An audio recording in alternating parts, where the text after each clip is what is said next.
ঠাকুর শ্রী রামকৃষ্ণের দেহত্যাগের পর তাঁর প্রধান শিষ্য স্বামী বিবেকানন্দ ভারতের বিভিন্ন প্রান্তে ভ্রমণ করেন।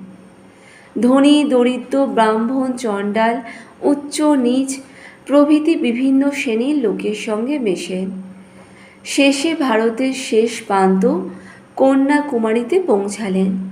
সমুদ্রবক্ষে শিলাখণ্ডের ওপর তিনি বসলেন। তারপর তাঁর ধ্যান নেত্রের সামনে জেগে উঠল নিপীড়িত হিন্দু জাতির অসহ্য মর্মবেদনা।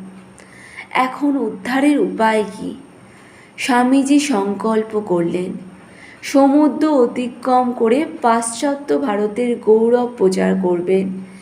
চিকাগো ধর্ম মহাসভায় যোগ দেবেন। কিন্তু তবুও একটু দ্বিধাগ্রস্ত ছিলেন। ভাবছেন, মনের খেয়াল নয় তো? এই সময় এক রাত্রে স্বপ্ন দেখলেন ঠাকুর শ্রী রামকৃষ্ণ সমুদ্র তীর হতে বরাবর জলের ওপর দিয়ে অপর কূলের দিকে এগিয়ে যাচ্ছেন এবং তাঁকেও অনুসরণ করতে ইঙ্গিত করছেন।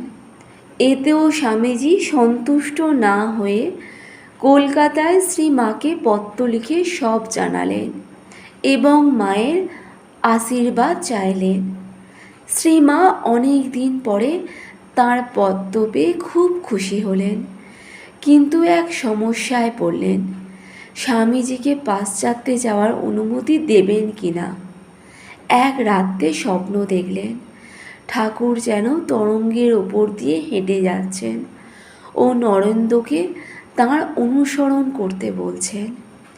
এরপর শ্রী মায়ের মনে আর কোনো দ্বিধা বা ভয় ভাবনা রইল না। তিনি খুব আশীর্বাদ করে স্বামীজিকে পত্র লিখলেন। স্বামীজিও ওই পত্র পেয়ে আনন্দে বললেন, আহ, এতক্ষণে সব ঠিক হলো। মারও ইচ্ছা আমি যাই। অবশেষে বোম্বাই থেকে 1893 খ্রিস্টাব্দের 31 মে জাহাজে রওনা হলেন পাশ্চাত্যের উদ্দেশ্যে।